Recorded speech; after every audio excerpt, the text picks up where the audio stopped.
And welcome to another exciting episode of The Energy That Surrounds Us. I'm your host, Michael, and tonight we have a very awesome guest with us. I am so blessed and privileged to have her on the show. And in full transparency, we've been cutting up a little bit behind stage, so you guys are in for a treat. We're going to have so much fun tonight. And so, since I have no announcements right now up my sleeve, I'm going to just take the time and say, let's just get it right into it with the guests. So, I am happy to announce our guest tonight is the one, the only, amazing, very cool experiences, and off the chart stuff to talk about. I give you Shelly Burk Robertson. Hi, everyone, and thanks for having me on the show. Nice Thank to you. be here. Yeah, thank you for coming on. And so, there are probably a lot of people who do know me and some who don't. Basic information about myself is I own the Old Paulding Jail in Paulding, Ohio. It's one of the most haunted locations in the state of Ohio. I have owned it for 10 years, and I have a lot of research. It's actually a paranormal research center, a lot of information I have uncovered over these years is just mind-blowing. There's been handfuls of people who's been along for the ride, and it would take probably 5 shows to tell everything. Truly, truly. Well, we can schedule that for you if you'd like. Yeah, it would take, oh, it's like a soap opera unfolding with the spirits there at the jail. And if I didn't have video and audio recordings, people would think I was just lost my mind telling the stories. So, for those who don't know, can you give a little bit of background of the Old Paulding Jail and how you came about becoming the owner? Sure. The Old Paulding Jail is the oldest building in Paulding County. It was built in 1876. They started the construction in 1874. It took 2 years. It's built of limestone and red brick at a cost of $25,000. Now, that doesn't sound like much, but back then that'd be a lot of money, right? And it is one of the oldest buildings in the state of Ohio as well. And how I came about buying this location was there was a restoration company up in the Paulding area that area in Ohio that works on all the maintenance, like on the old libraries and courthouses and all the historical buildings. Because when you have a historical building such as those, you have to have qualified people to do work on them. That's just some of the rules. Well, the town commissioners, they was going to demolish, secretly, mind you, demolish the building. And the local historical society got wind of it, and they called in all the newspapers and television stations and threw a fit about knocking down that building since it is such a historical landmark building. And it forced the commissioners to put it up for auction.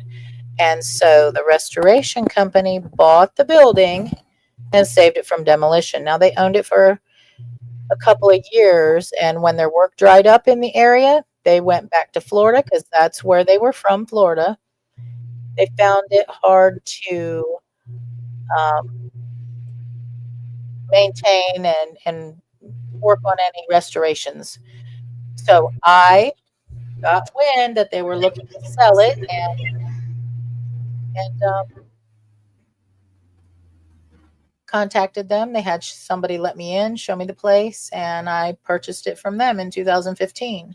And the crazy part about it was I didn't know it was haunted when I bought it. I've had a paranormal research team for a while, and and many of the members were in Ohio, and I live in Indiana. So I thought it would be perfect meeting place for the team. And my original plans was to restore it like a museum.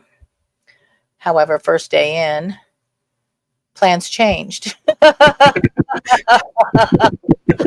Plans changed. I'm like, oh, the first day in, like the building was full of stuff, and I went in with my brother. Very first day, there was no electricity or anything on, and we're just soaking in because he was helping me at the time, and we were just deciding what project to tackle first and all of that. And we were in the first floor cell block, and we heard walking. It sounded like hard soled shoes, like high heels or something. And then we heard a woman's voice come over the intercom system. And there's no electricity on at the building now. And we're like, okay. And then when we went to leave, we got ready to walk out the door, and then this huge male voice, disembodied voice, told us to get out. And that's when I turned around and looked at my brother and started to chuckle. I said, yeah, we're leaving, but I will be back. There's a new sheriff in town. And so there's so many weird things coinciding with me getting this building. Like, I'd go in there, some of my family would come in to help, and they would disembody, call my name out. Everybody would hear it. And I'm like, I don't, okay, this is all right. And then I got to know over the years, these spirits on I'm going to say like a friend and family kind of basis. Like, I talk to them about everyday things as well, not just, hey, can you make a knock? I don't do that stuff with them really. We talk about, and they answer, and they're very much aware of current events, presidents. It's amazing how aware they are of all of the things that's going on. And they all there's relationships building between the spirits themselves. It's crazy. It's crazy. I'm just picturing a reality show popping in and going, Yes. the lifestyles of the ghost. Who's dating who? And it's just, I tell you what, it sounds insane when I tell some of the stories, but we have footage and audios and everything of it, and it's still, it just sounds crazy. So one very odd thing that I found out over the past couple of years was all of the spirits except for two, they're in my family tree. Really? Yes. So that was a little overwhelming when I found that out. Yeah. So I guess it's a destiny thing, I think. Yeah, and I can't help but thinking in my head and going, were they the inmates or on the other side of the bars? Actually, most of the people, the ghosts that I speak to up there are not inmates. I think there's only a couple that are actually inmates that I talk to. The rest of them were like sheriffs or There's even children there, and I don't really know why some of the children are there. And there's just other people that are not connected to the jail per se, but might be connected to another spirit or me as a family member. You know what I mean? Right. It's just so bizarre. Well, the kids could be there because there were some jails in the 1800s that the sheriff, because he had to stay at the jail, his family was given a place to stay as well at the jail so they could stay together. And that my jail particularly, the sheriff and his family did live in the jail up until 1977, and then after 1977, no sheriffs lived in the building anymore. But yeah, and I've tried to link some of these children with past like sheriff families, and I have not had any luck with that matching them. So very Um, interesting. it is. And going back to the beginning of your introduction, you talked about the jail being built out of partly out of limestone. Do Yes. you think that is why so many spirits are able to reside there? Is the limestone is feeding them the energy? Well, the limestone and the iron in the building definitely are conduits. I will say that. Um, we also have transients that come and go. It's almost like it's a meeting place or something. And maybe the kids think it's a safe place because back in the day, sheriff stations, police stations, those were safe places. You know what I'm saying? People didn't Right. look at those places like they do today. Right. People would just get together and hang out and play cards or Mm-hmm. Mm-hmm. And so that could be, you know, a few of these kids aren't with their parents or whatnot, so maybe they just feel that's a safe place. I mean, there's nothing demonic in the building or anything like that. It's just I tell you my best example, what I tell people, what the spirits are.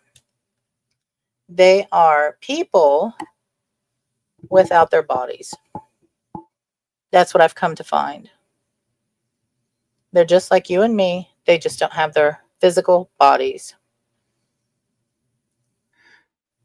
and that makes sense. And a lot of times people think because it's a jail or that that's been there for so long, the building, that everything is attached to there, but they forget there could have been a house there before. Oh So yeah, it could have family, been even the whole area, the land. There was settlers there first, and there was Indians there first, and so it's hard telling where some of these really originated. The people, because some of them are not inmates, never worked there, never weren't married to a sheriff or whatever. You know. and do you feel like the spirits that are there that you know of, are they strictly voices or do they ever make themselves visible, like apparition form? I do have some video of apparition and a few pictures. For the most part, being claircognizant and not a psychic medium, I don't see them a lot, and which I'm not sad about that because I think the main sheriff of the building, I think he would be very intimidating to me, even though I talk to him a lot. To see him, I think it'd freak me out. I don't know why that is, but I think I would, because he's the alpha spirit in the jail, and I think he would be intimidating to see him himself. Well, and you have to think back in the 1800s, if you looked like a pushover, the town would just ignore you and just whatever, and to be sure if you had to be Be a tough guy, yeah. right.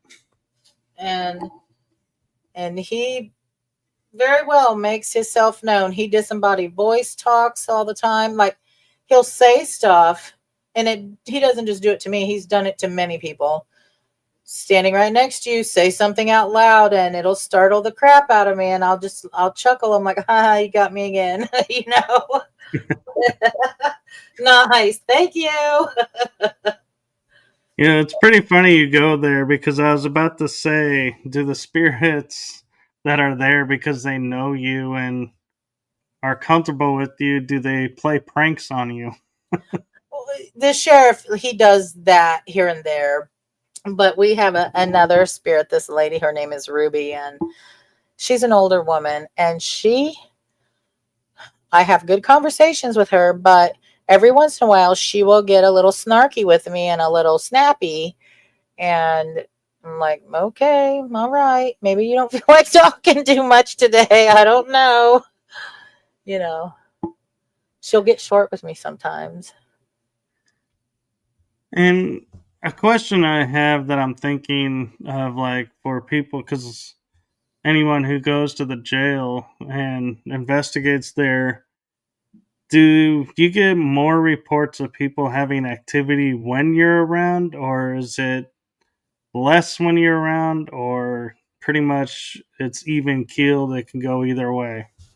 Okay, well, that's a great question that you asked, because um over the years, I've I usually will address all the spirits in the first floor cell block before an event or something, and I tell them, like, next week you guys have a show. I said, you guys are the stars. People are coming here to see you, not me. Blah blah blah. And I'm like, interact with the guests, and I'll ask somebody to respond, and usually somebody responds, disembodied voice in the cell block, that they'll be there or something. And um, I think they get better when I just stay back. You know what I mean? That could make sense because they know you, and it's like they're more comfortable with you around, so they're like, yeah, we don't have to do this or that because she already knows. Yeah. Where people who are new to the building will sit there and be like, They'll give them the show that they come to see. Yeah. Or hear or whatever. Yeah. They'll play with them. Yeah. Yep. So that's how I bring it to them. They've got a show. It's showtime tonight. you know, who's all going to be there? Yeah. so one question that I've had on my mind, and I think you're the right person to ask, is we know as investigators you can't guarantee something every time. Correct. My question is, do you ever get the feeling like you're like when you say, oh, so and so's coming this week, for example, and everyone's like, well, we're not going to be here. Sorry, we're on vacation that week. Oh, do the ghosts like take time off? Right. Not everyone. Not everyone. Now, we've had nights where maybe only two of them will interact with a group, but I can count on one hand nights, and I've owned the building for 10 years now and been letting people do private investigations, and I do public hunts. I've been doing it for 9 years out of the building, because the first year was just cleaning it up, and we had to pull some ceilings down and stuff like that because the plaster was just it was dangerous, I felt. But I can count on one hand where it was a completely, for lack of better words, dead night. Where we Right. got nothing. You could hear a pin drop through the whole place. Yeah. Yeah. And so that's not very much. I mean, hardly never is it completely nothing happening. And another thing that's becoming big right now that I'm hearing with locations is like you'll have for lack of a better term, a co-ed team come in and they'll say, "Oh, this much activity happened." Then you'll have an all guy team or an all women's team come in and they're like, "Oh, well, we had this and even more." Hmm. So I'm wondering, does the spirits in the jail where you're at, do they react differently to men or women, or do they prefer co-ed, or do they just not care and they're like, hey, whoever wants to come, we'll play with? I think that every once in a while you'll get somebody that comes in that is, oh, what do I want? How do I want to put this? Kind of like an aggressive person, but I don't let provoking in the jail. Now, I find that those people or negative people won't get as much activity. I don't think it matters the gender, it's the attitude of the people. They don't want That's to, they don't perform for people who are, they don't perform well for people who are negative or, um, how do I want to put it? the provokers. Yeah, they just will not for that. No.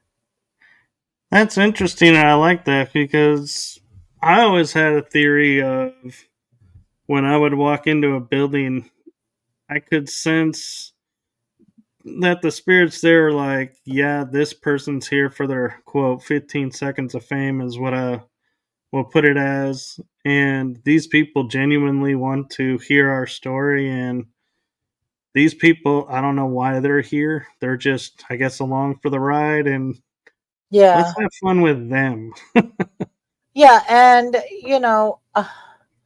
my whole thing is I've got a lot in this, time and money and research, and I've I don't allow the TikTok and YouTube stars to come in and exploit the spirits. I don't allow it.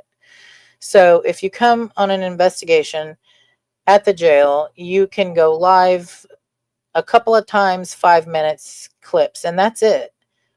You know what I mean? Because I'll tell you why I do that. Not only do I not want the spirits exploited, I feel that everyone who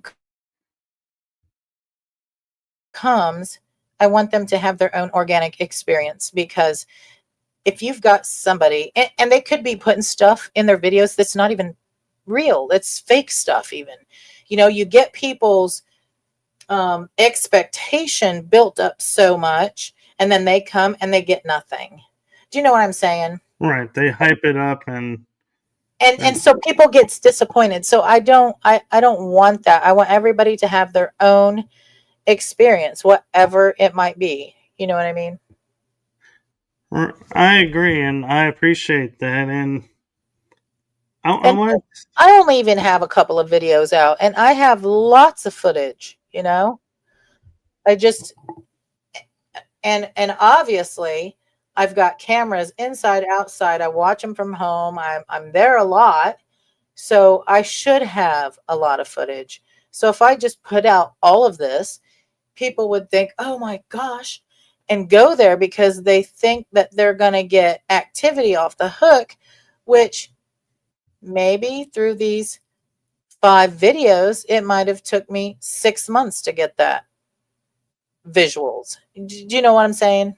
right. They nobody takes into account the editing that goes into Yes. making those videos and And how even the long TV it shows. might take, and Yeah. how long it might take to get some of that awesome footage. They talk all the time. I get the talking every time I'm in the building. Um, but the visual stuff, you don't get that every time, you know. Um, at least I don't get it every time. So if I put out all of what I have, it would be like Oh my gosh, that place is so stinking haunted. But wait a minute, folks. I've gathered this over 5 years. You know what I mean? I do, and I'm curious because you were saying like you don't give a lot of time to TikTok and the YouTubers. What Yeah. about TV shows that they want to come through? What kind of criteria do you give to the TV shows? Well, Portals to Hell was there, and I the producers and Jack and Katrina, they were just wonderful. But while I don't feel there's any demons there, there are portals there. And one of the things talking with producers, I just didn't want them to portray any of the spirits as demons that weren't. Do you know what I mean? Right. And, Yeah. and they were very respectful. And I was there the whole time that they filmed. And there wasn't one, two, three, four takes.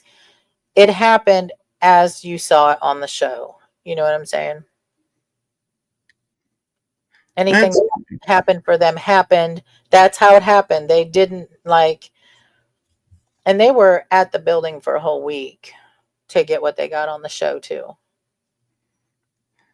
and I appreciate you sharing that because there are some shows that they go there and they're there for like a couple days to a week and they edit it down to fit their agenda and what they're about, and so it's really nice to hear that Portals to Hell respected your wishes and Oh, they were wonderful. followed. They were wonderful. And I'm going to tell you, if any other shows wanted to come in there, they got big shoes to fill because Portals to Hell was so professional, so thorough in looking up information and stuff. Yeah, another show would have big shoes to fill. I'll say that. And that brings up another interesting point, them doing their research. Hmm. I know of a show that when they went to a location I'd been to, misrepresented information, like told it wrong. And the owner of the building tried to correct it with them, and they said, nope, it Uh, is, too late. It's already aired, it's already run. And it was like, well, you didn't give me a chance to look at your research. I told you it was this. You fabricated a story out of what I told you. and And I'll tell you, some of the stories that I told them about the place, they went externally and researched, some of the events and stuff. And they were wonderful. I'll just say that. I'm glad to hear that. And again, that's really cool that, they set the bar so high, and that should be the way every show should be. That should It be like should. the It should. bottom, not the top of the Exactly. standards. Exactly. Um, yeah. So I would probably, depending upon the shows, be a little reluctant to have them in there.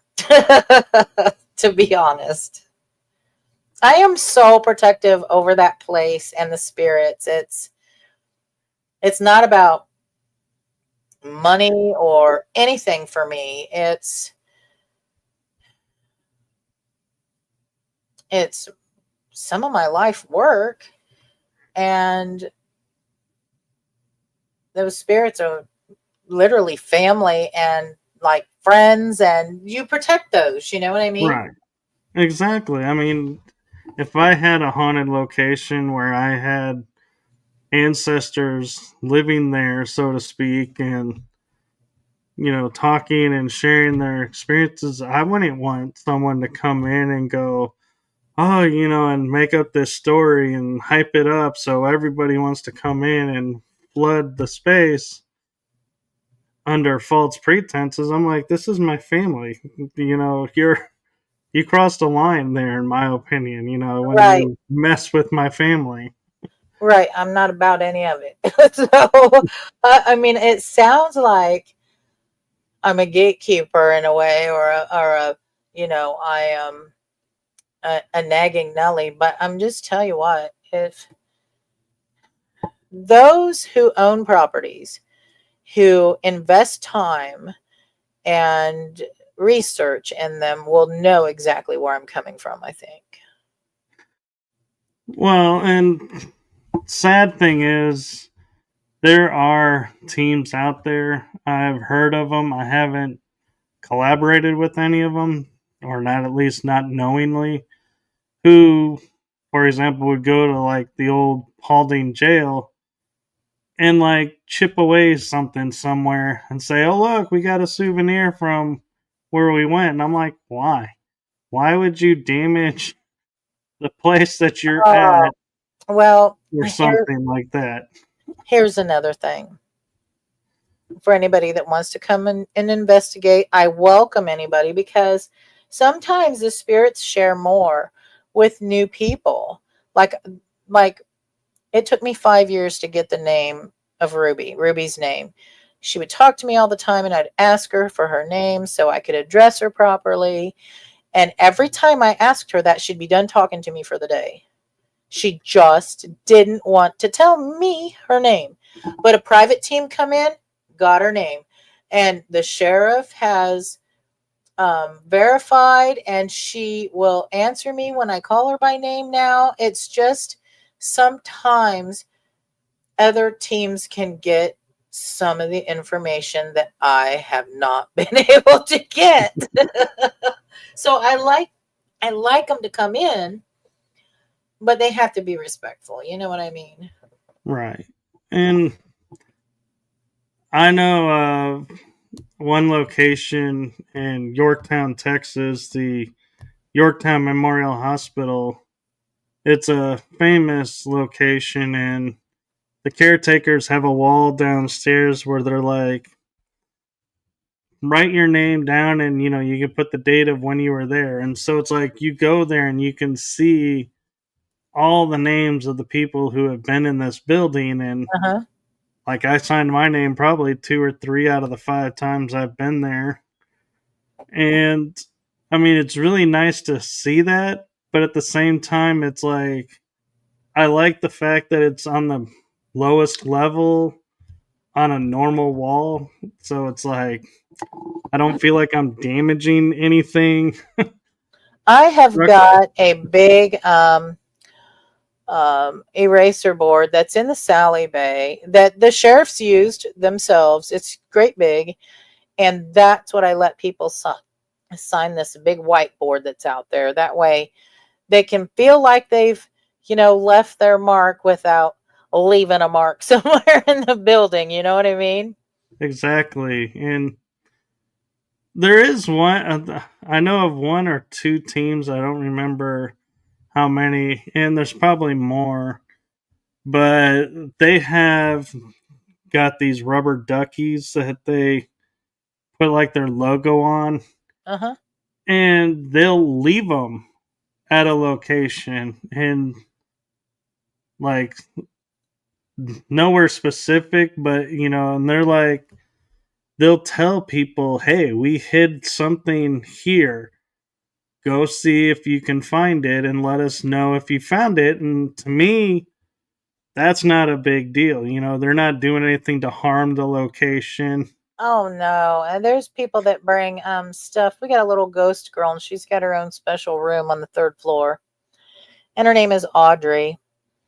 And people bring her things all the time, little books, pieces of little jewelry, just stuffed animals, stuff like that. People bring her things all the time, and I'm okay with that. I mean, Audrey likes it, so whatever.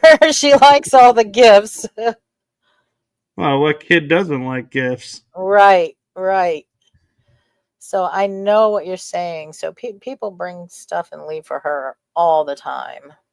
I have to go through every once in a while, and people will leave her candy, and I do pick that stuff up and throw it away, because I don't want to draw rodents and stuff like that. So Oh, yeah. No. There's probably enough already there, so no Not need to add to it. actually, there's none, no rodents, and let me tell you why. Probably because we get bats in the building once in a while.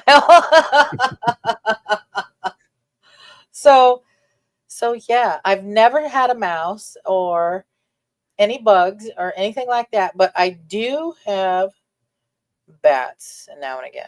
They're normally in the basement or the attic, but they do get loose throughout the building here and there, and they are not easy to catch. Well, I almost would put up a sign that says, "Please do not disturb the bats. They're keeping the place nice and clean for you." Yeah, they're flying mice in regards of they leave a nice trail everywhere. So I Well, I'd rather them not be flying through the entire building, but if they stay in the attic and they stay in the basement, I'm okay with that. yeah, to keep all the rodents out, Yep. why not let them do what they want? Yeah. A trade off. You respect us, we'll respect you. Yes, but it's just a little alarming when you're in the kitchen and one comes swooping past your head. It happens on occasion. Oh, Hmm. Now, a question that I feel like an investigative team may be wanting to ask that's maybe not on the show right now and may watch it in replay is, do you have electricity and are you allowed to stay the night? I do have electricity throughout the building, all over, basement, attic, everywhere. Electricity is up to date. I have heating and cooling that I put in. I put it in 2019 in the fall, the heating and cooling. And yes, I do allow people to book and sleep over. I have what we call a VIP room, and that is a room in the living quarters on the second floor. There's beds in there, a bathroom in there, and of course, we do have cots in the second floor cell block that they can also sleep in the cell block. Now, Wow, so you're at a look, full service. I have, well, and it's taken me time too. It took me, what was it, 3.5 years to get the money together to put the heating and cooling in because that was like almost $17,000. They had to build the ductwork and all of that because there wasn't any. And like not last summer, summer before, we had a new roof put on because the roof was starting to leak. So we had to throw a new roof on. And that was almost $20,000. It was actually 20,000 total. But I do events, I rent it out privately, and I do all of these things so I can do the restorations because I don't get loans for any of the restorations. So um, I make the money bit at a time and save it, and when I have enough, and I get a big project done. The next one we're building for now is the windows. So the windows should have been before the roof, but the roof said, no, you're going to replace me first because we're going to leak now. so, so yeah, I had to do the roof first. So when you talk about replacing the windows because it is a historic building, are you able to put new windows in or do they have to be specific windows that have to be put in? Um, I do not have the historical landmark plaque on the building yet, so I could do whatever, but my plan is to do this. To restore all of the windows and panes, not necessarily get new windows, but I would like to because they're the old leaded glass with the pulley, the weighted pulleys that hold them open and stuff. I want to save as much of the original stuff that I can, like the woodworking and all of the things. So I am going to restore as many of them that can be restored. And if it can't be, then we'll have to replace, if we hit some that just can't be restored. But right now they're so drafty and leaky, and they're really bad. So we have on the inside, we have insulation boards covering all the windows. And they're those really tall windows too. You know what I'm talking about? Those, what are they, 5 feet, 6 feet tall windows, whatever, Right. or so. We have insulation boards covering all the windows to kind of keep the heat in the winter and the cool in the summer. So when you come in, it's like you're in the twilight zone. You can't see out from anywhere. You come in and you're just in there. If money was no option, there is a thing that I've seen now that's becoming a new thing, like they're using, especially on cruise ships, on inside cabins, Yeah. where instead of having the window, they put a TV screen monitor built into the wall, and Wow. you can change what the picture is. So you could have it set to be We could be on the beach, right? right. That would be fantastic. Oh, we're in Las Vegas right now. Yeah. Yeah, I haven't seen those, but so I mean, it's bits at a time, bits at a time. It's people think it's all fun and games to have a haunted location, but if you're really invested in restoring the place, it takes a lot of work and a lot of money. Oh, it does. It does. And this is, I guess, a lifetime job for me now. I don't know. And you'll see people that get several properties and can barely fix anything on any of them. Do you know what I mean? I do, and along those lines, I have a couple of times been to a jail here in Texas. It's called the Old Anderson Jail. Uh-huh. And one of the things that's really cool about this location is the big door that they slam shut to kind of announce to all the inmates the doors are closed. Yeah. He has one that's operational that you turn by hand Oh, to open wow. and close. And everybody has fun playing with that. Whenever they go there, it's like one of the first things everybody does. Right, right. Because it's a novelty. It's a big deal, and to have it still working is awesome. It is. And so I was wondering if your jail has anything like that. Well, the main attraction at my jail is the dungeon area, of course. And it's very haunted down there. It's the cells in the basement.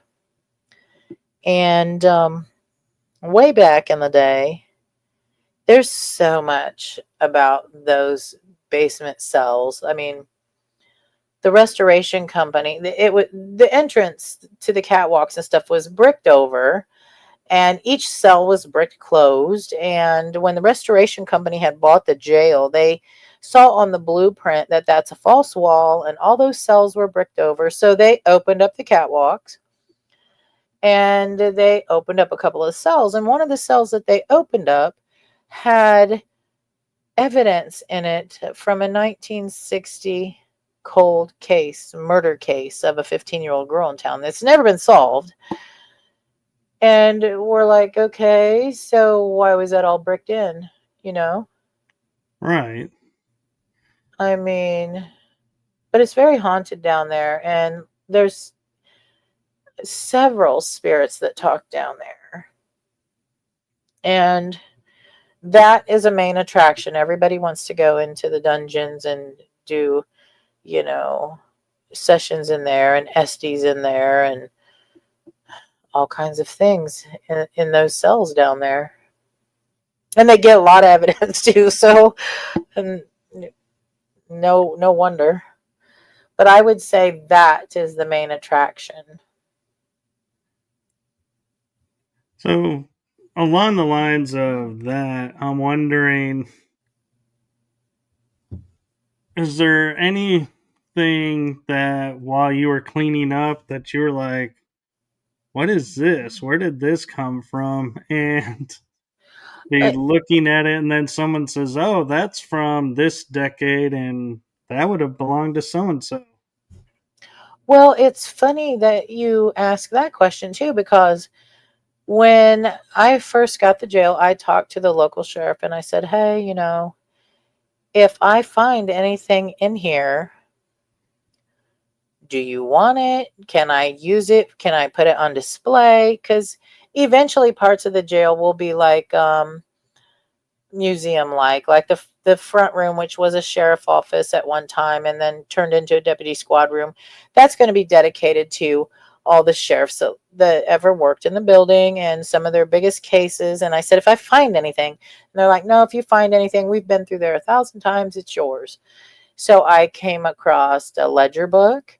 I come across 2 items of evidence, and they're marked as such. And I called the sheriffs. And I'm like, hey, I found this blowed open safe front. Do you guys want it? And they're like, no, you can have it.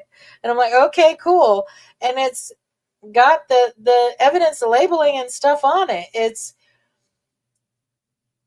so there are some artifacts that I've come across that's pretty kind of cool that they're allowing me to keep. At one time, though, I did come across, while I have the blueprints to the building, the restoration company gracefully left those for me so I wouldn't have to purchase them again. But I found the blueprints to the new jail, and I was like, I don't want these. I don't feel comfortable having these in my hands. So I called the sheriff and I said, hey, I know you said whatever I found I could keep, but I'm just not comfortable with this. I said, I have the blueprints to the new jail. And they're like, oh, we'll be right over to get those. Yeah, I'm sure they would be very pleased to find a Yeah. framed copy on a wall for the Oh my public God. to see going, Right. You can see all the what? vulnerabilities on the new place. And I was like, I don't want these falling in the wrong hands. I'll hang on to them until you get here because I'm just not comfortable. I'm not responsible for nothing that happens, you know. And another interesting question I have for you, because it is a jail, and people get spooked or anything by the slightest sounds. Yeah. Have the police ever been called during an investigation and be like showing up and going, what's going on? Or if there is no investigation, do they get calls and call you up and go, are you over there right now because we're getting reports of this going on? Not the police, but there is neighbors that would call me and say, hey, we didn't see your car, but are you in the building right now? And I'm like, no, why? Because we see somebody on the second floor in the window and blah, blah. And I'm like, okay, hold on a second. And I'll turn on the cameras and I'll look all over the building. And I'm like, no, nope, there's nobody live in the building. So there's that. But one time, this is funny. Um, in the earlier years, like some of the sheriff deputies that worked in that building are still working deputies, and they work at the new building, but they'll get rookies and they'll come over. They've came over and they'll be like, hey, can we take them around and show them what we used to have to work in? And I'm like, sure, go ahead. So the supervisor had brought some rookies over and shown them around. And when they left, I noticed a radio on the kitchen counter, and I'm like, uh-oh, and they'd already gone. So my cousin was there with me, and I said, I don't know, what should I do? Should I talk on it? She's like, I don't know what to do. I'm like, well, somebody has to come and get this. So I get on it and I said, hey, this is Shelly at the jail, and somebody left their radio here. And it was the supervisor's radio. And Uh-oh. everybody, even over a couple of counties over, heard that. And he was razzed for a long time. Yeah. I'm sure he also said to you, please, if you ever find my radio, don't announce it to everyone. Because I guess so. The deputy that come after it, he's like, yeah, when we heard you start to talk, everybody perked up because that is not normal. I'm like, not normal sheriff jargon, and I'm like, well, I didn't know what else to do. See, you're better than me. I would have had it and been banging on the jail cells, dragging a pipe or something, banging each Right. ring and be Guess like, where this is at. hi. It's like, hi, can you guess where I am? Right. But so that was kind of comical. But yeah, I can't think of any other, no other instances. I have been called several times by neighbors, though, thinking I'm sure the something. neighbors love when you say there's nobody in there and they're like, I'm looking right at somebody in Yeah, there. I'm like, nope. I'm looking at the cameras. I don't see anybody. There's nobody live in the building. Nope. So that's usually pretty interesting. And a couple of the houses that's close to the jail are really haunted as well. So um, I've been called about some of the houses. So I'm like, I don't know. If you want me to come over and check it out, I will. And they're like, we're just so afraid. If it was me, I would not be going by myself. I would be like, officer, you're coming with me, right? A funny thing is, when I first bought the building, it was so noisy. Like, when I say noisy, I mean a lot of disembodied talk. Um, the cell blocks were so loud, like it sounded like there was a banging in there all the time, and the doors slamming all the time. It was so noisy, and I was not comfortable being in the building by myself for the first probably 6 months because it was so noisy.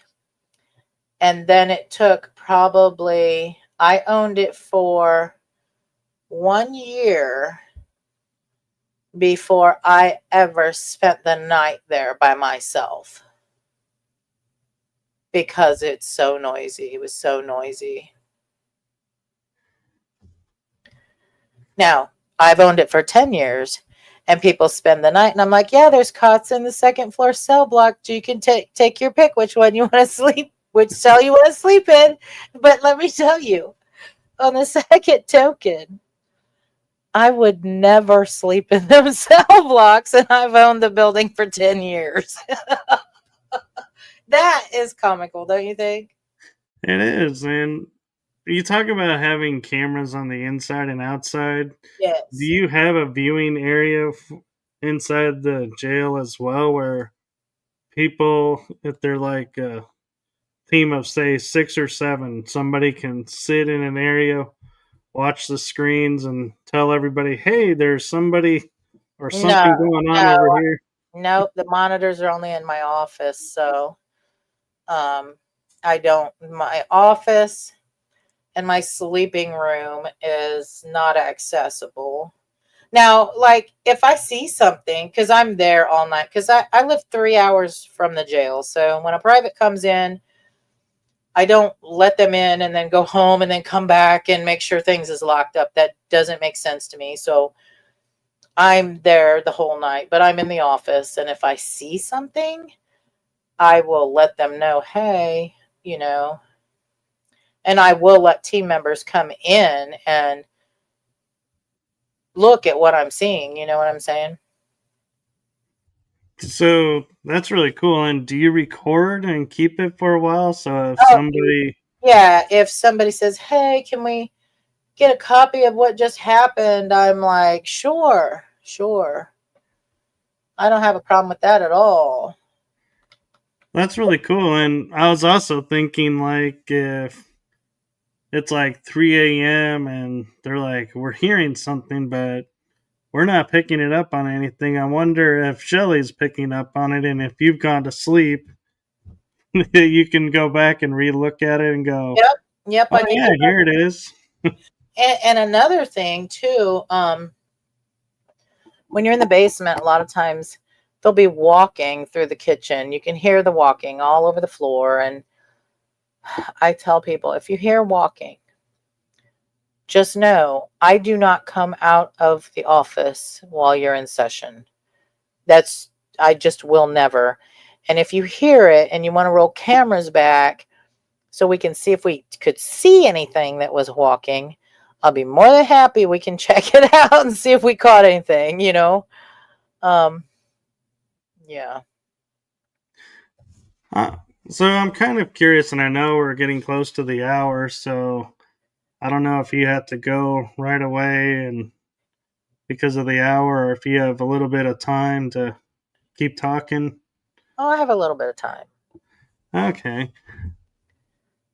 Because my question is, like, when you're looking back on the camera, like if you invited somebody in because of something you've seen or checking something, do you have a lot of times when somebody will say, oh, wait, hold on, stop, what was that? And catch something that everyone had missed? Oh, yeah, that's happened before. It sure has. It sure has. And I'm kind of wondering, like, do shadows appear and then you're like, have to be the person that goes, well, I hate to tell you that happens a lot when a car goes by, and so that's probably what you got here. Well, here's the thing. When you see a shadow in the jail, 99.9% of the time, because we do have shadow spirits there, it's not going to be from a car driving by because all of the windows are boarded over. Oh, that's right. You said that. So there's no light source. So for no car headlights or anything like that. So it's, Well, and we get them in the cell block, mostly the top floor cell block. Um, we get a big guy, and we filmed him several times too, and guests have filmed him. And one thing that I have come across, I'll share with everybody because I like to share information, and I think that a lot of people don't share enough, and that needs to be fixed. I think within the paranormal community, people are just like want to think they're the only ones to get something or know how to get something. I think that's crap. Okay, but yeah, I'll tell you what I have found: how to capture the shadow spirits on film every time you see them, just nearly every time. Your regular, and it took a long time for me to figure this out. I'd owned the jail several years, and we'd see the shadow guy up there, and I would never catch him on film, and I should have because I have cameras on him. And I'm like, why am I not catching this on my cameras? Well, during a public hunt one night, somebody brought in a digital night vision camcorder, but it's one of the older ones that filmed with in green. Do you know what I'm talking about? One of the older. right. The old night vision green Yep. cube. Listen, if you have a green filter over your cameras, you can film them every time, because he filmed it with the green, and now we've got lots of footage of him. And I'm like, I had to figure out, why are we getting them with a green filter like that now? And what I come up with, my way of thinking, I'm not a professional photography wizard, but the only thing I can think is that in IR, for that to work, it takes the littlest bit. I mean, it could just be the minuscule bit of light source for those to operate, right? Right. Well, I'm thinking, what happens when you introduce the little bit of light source to a shadow? Poof, it's gone, right? But Right. but with the green filter, it it gets rid of that light source. Do you know what I mean? It does, and it does make sense. And I had an experience where I had a shadow manifesting right in front of me, Uh-huh. and I had my body cam on it, and I had a camera on it, and I'm thinking, great, I'm gonna have this perfect image. And then the flashlight gets turned on and it dissipated it, and I was like, you killed the shadow. Right, right.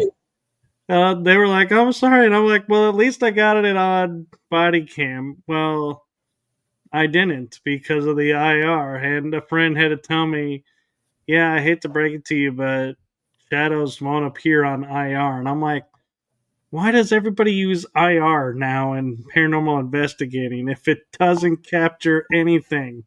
I'm telling you, it took me a long time to figure it out.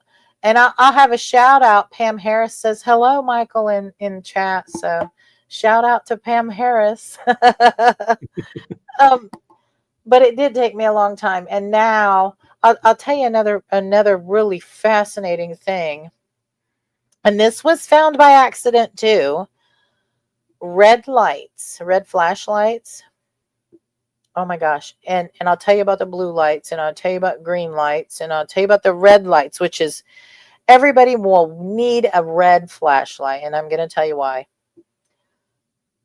When you're filming, sometimes you can't see the entities with your eyes. You know it, I know it. And that is because as we age, cones that sees different spectrums, of course, is degraded. And that's why sometimes children can see the spirits and we can't, because the cones in their eyes have not degraded yet. However, the filters on your cameras can catch them. But I'll tell you something really fascinating about the red flashlights. And we've been doing the experiments a lot at the jail, and it just blows me away. So I'll be able to see something manifest, and I'll be like, oh my gosh, get the red light, get down there and pan. And let me tell you, red light lights them spirits up. It makes them glow. Like, you can see them really well on your cameras. Yeah, and you can film it as well. Now, blue light, if you used a blue light, a blue flashlight, where the spirits are at, it's like they don't reflect the light. It looks like there's a void there. You know what I mean? You might be shining the flashlight, but and when you hit one, they'll look like black, like nothing. It's like it just soaks it in. It doesn't reflect the blue light. And the green light, don't waste your time. You can't catch. I mean, with a green flashlight, I don't get the entities lighting up like the red. It's the red flashlights. Yeah, it's interesting you say that because when I was ordering flashlights one time, I ordered a red, green, blue, and purple flashlight, mini flashlight. Uh-huh. And my mind was going this way whenever I have it on, when somebody takes and walks into a room and goes, "Oh, I think I see something," and it's like, "Nope, sorry, that was my flashlight." Not going to happen unless it's red, green, blue, or purple. So I thought it's easy way to say, "Oh, that's my flashlight." I Uh-huh. had no idea that I was had in my arsenal of tools Uh-huh. the right flashlights to see things. Yeah, and the red flashlight, I mean, it lights them up so much you can see like details, it's wow. And I'll tell you another thing I've been working on recently too, and that's frequencies. Different I, frequencies can cause a manifestation. I'll have you know. it's interesting you say that because when I was in Oklahoma investigating with API, they were running a kind of device that was playing tones of like a Tibetan bowl. Uh-huh. And, They were doing frequencies, yeah. and yeah, it was like you could feel the activity start to ramp up. And Mm-hmm. it was like, to me, it was better than those little devices that people buy that are like, look like copper with a bunch of stones on it. They're like, oh, this is an energy amplifier that's going to bring the spirits, all this energy. And I'm like, okay, because there's nothing in this device that's generating power, so I don't know how effective this is going to be, but if you say so, cool. Right. But I have noticed playing frequencies, like I'm talking loud. I'm not talking just like off your phone. I'm using a speaker with it and stuff. It is crazy. It does. You can start to see things too, and they can manifest. You'll get more talking. It's like it energizes them. Yeah, I I don't even yeah, I was even doing an experiment with 3 mag lights, and I know a lot of people don't put a lot of weight in the mag light. That's a 50-50 with everybody, but I was noticing with this couple I was with who were YouTubers actually that figured this out. We were in a location and we played music from like the 1940s. All 3 flashlights were far apart, instantaneously lit up as bright as they could. You play music from the 1920s, it was kind of dimmed. Play music from like today, and it was like nothing. And we were thinking, oh, we're talking to spirits that obviously lived in this time. And I wonder now, I can't help wonder, like you're saying, music was at a different frequency back in the past. And were they just simply responding really to the frequency of the music, not the music itself? Well, I feel I'm going to elaborate on that because I have done lots of experimentation with music. Um, I'm not going to, I'm talking about spirits that are not residual, that they huh, do like music. And I've had it to where, and we've got it recorded, certain people, just like you might have a favorite song or your friend might have a favorite song or something like that. A lot of spirits, because music is from the beginning of time, any sort of music. But spirits have favorite music songs too, and they do respond to music on an intelligent level, not just we've had them to where they sing along. It's it's amazing. It's amazing. They respond well to music. And some of it could be the frequency might get their attention, I don't know, but intelligent spirits enjoy music. Like the main sheriff in the building is Sheriff John Keeler, and his favorite song of all time is Yes, We Have No Bananas. that really, really old tune. Yes, yes, it's crazy. And I then was sitting here half expecting the song I sought the sheriff for. I fought the law and the law won. and then we've got um one of the inmates, and for privacy of the family, I won't say his name, but people who've been at the jail will know what when I tell this.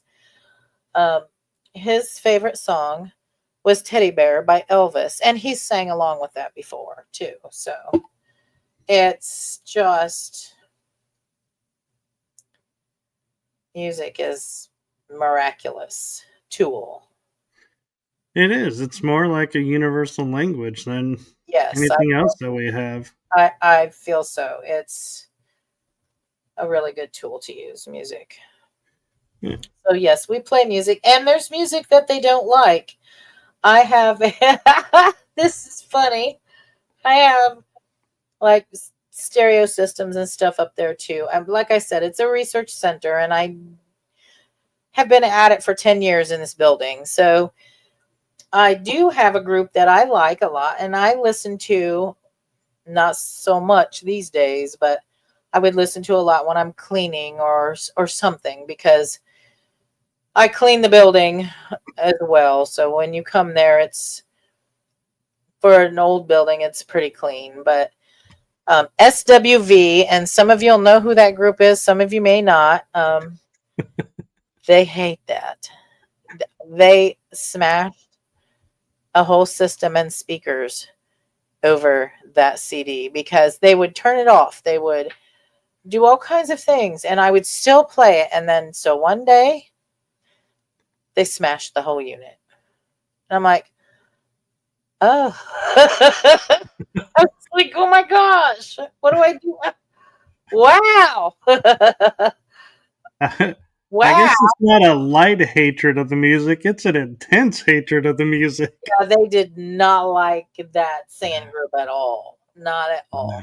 And I would be like, every once in a while, I would be like, well, do we want to rile them up? I'll play the music. And so I would rile them up a little bit. Well, you know what? They put an end to that permanently. I'm like, well, I don't want my other system smashed up. So I don't really play that much there anymore. Yeah. I wonder what they would do if you were to play the songs like Working 9 to 5. Yeah. I don't know, but they really liked, I had a CD that I recorded. You know how you can listen to police scanners and stuff? Right.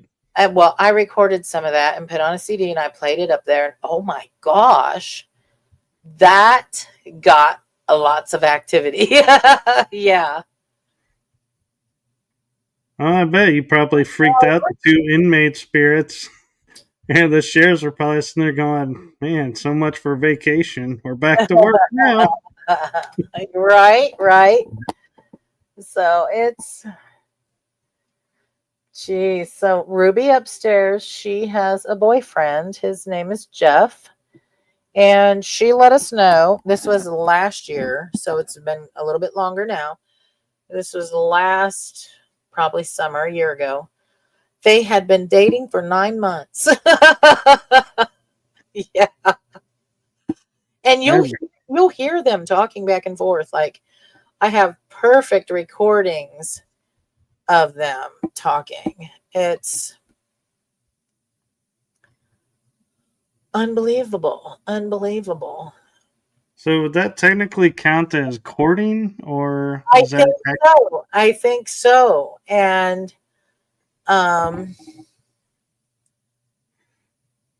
it's so weird. That's why I say it's like they're like us without their bodies, like in the physical realm. And right? And and I've done a lot of research, and this is 4 years straight research. I wanted to see if the spirits, the intelligent ones, were aware of 9/11. That was such a national tragedy. So Right. this this would be the fifth year, and I think this will wrap up all I need to know. Um, this year will be the last year that I really concentrate on it. Um, at first, I didn't know what to expect. I just was going to be up there and see if they were aware of it, right? All through these last 4 years, I found out they're very much aware of it. All the spirits go to the memorial in New York.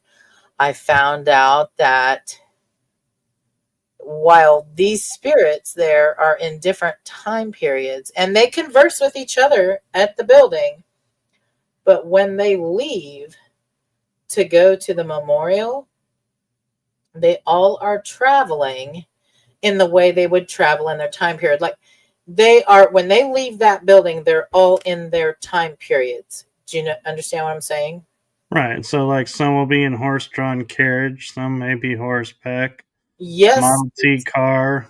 Yep. Yep. And we've you were telling me, I was like, well, how do you get to the memorial? And Sheriff Staley, who was a sheriff in the 1890s, he said he takes his carriage. And then Sheriff Keeler said he drives to South Bend to get on the train. They all are going somewhere to get on the train, and they take a train to New York.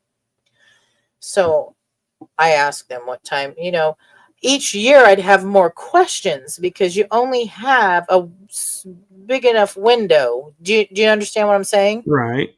So I found that I was able to match up times where these different spirits would leave on how they would get to the train station, the time it would take, the time the train takes to get to New York. And they would say, I was like, what time do you have to be there? And they're like, 6 o'clock. Well, I found out the big thing starts at 7 a.m. in New York, And I'm like, oh my gosh. And then a couple of years back, I'm like, when they're coming back from New York, they start like the 11th, I get no activity. They're not in the building. They're gone. So after midnight, they start talking again. And I was like, what train are you on? And they would call out their train numbers.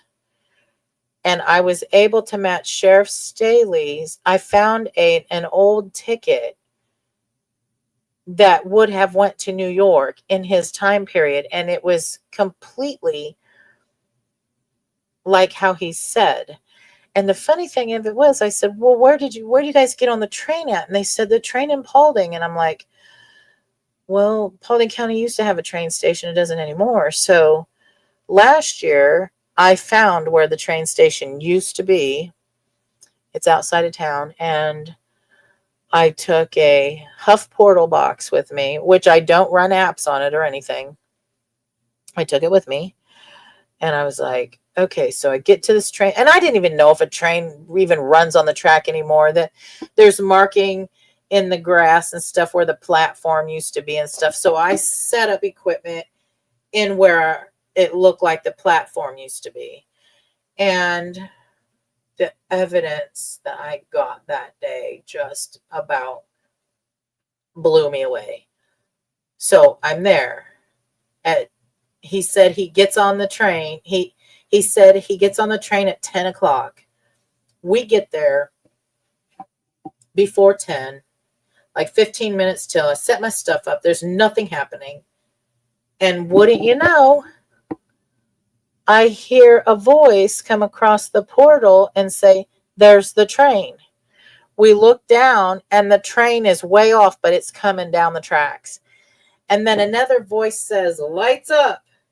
And so I had to look up all these references once we got back, And I'm like, oh my gosh.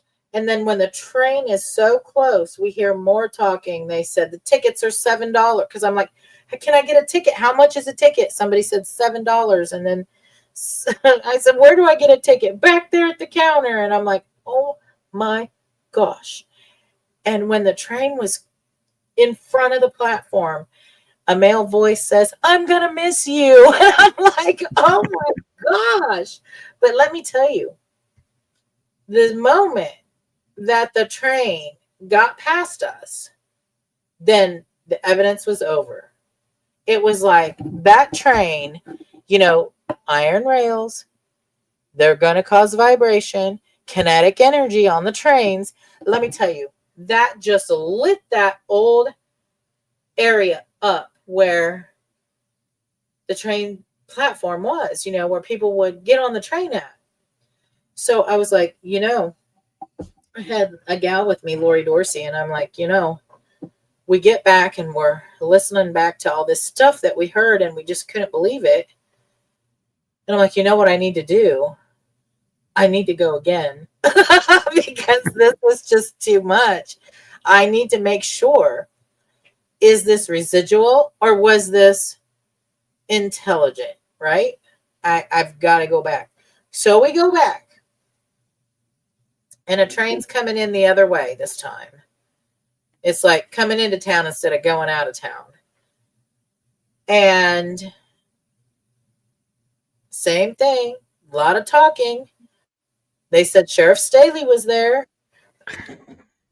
The funny thing was at the end, the train had just passed us. And I said, well, maybe I can get a ticket next time. I guess I missed the train. And a voice says, you can go back to Paulding now. I'm like, that was not residual. And I'm like, okay. I got my answer there. But, so was it a physical train that actually went by, or was it a ghost train? Yes, no, it was a real train. Oh, okay. A real train. And I didn't even know at that time that a real train would be coming through, I had no idea. And it kind of makes me think of that TV show Ghost, where the one ghost can use his power to key in stuff and search the internet on a laptop. If little sheriff over there is looking stuff up online to make sure he's there on time. I mean, to match a ticket from what they told us and stuff, an old ticket, it was like after that weekend, Lori was going on a vacation. She went out to Vegas with a couple of girlfriends, and I said,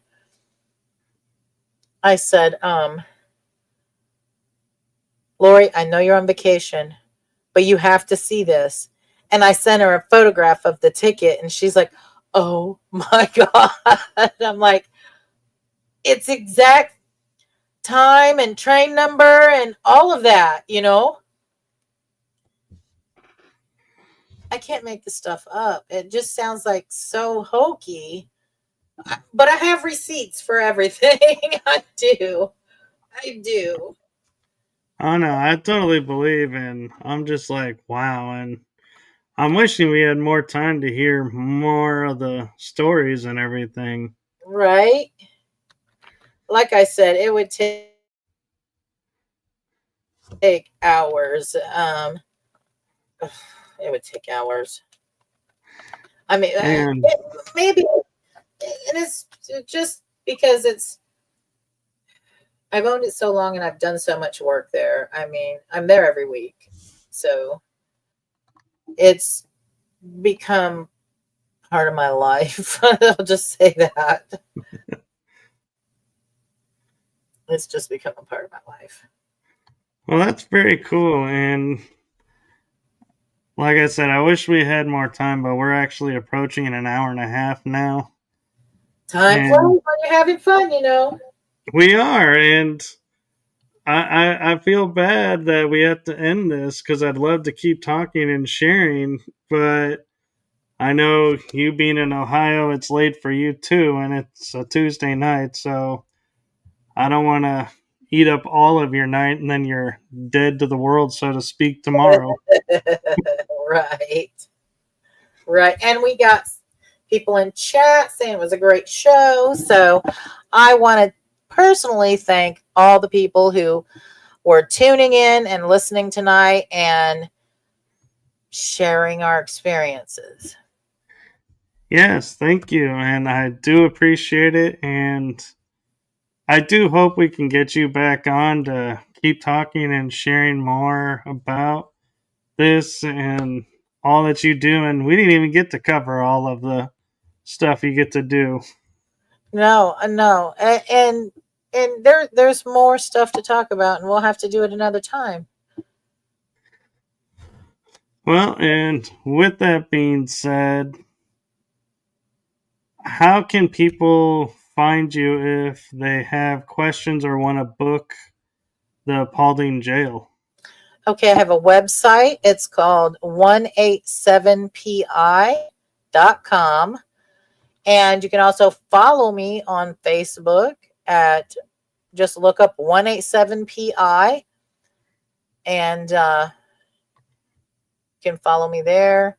You can send an email 187pi at 187pi.com. That's the email. Tried to keep everything the same and simple. So no question is too dumb. If you want to if you want to come to a public, we'll be posting some this year. If you want to investigate the jail privately, I welcome people to do that. I'm working on some things. Maybe you can get some of my answers so that they're not telling me. That happens. So, yeah. So thank you, and thank you for trusting me to come on the show, because I know some people are a little hesitant when it's an unknown person and an unknown show. So thank you for trusting me. Oh, you're more than welcome. And thanks for having me on. And with that, I will say good night, friends. Yes, good night, everyone, and we'll see you on the next episode.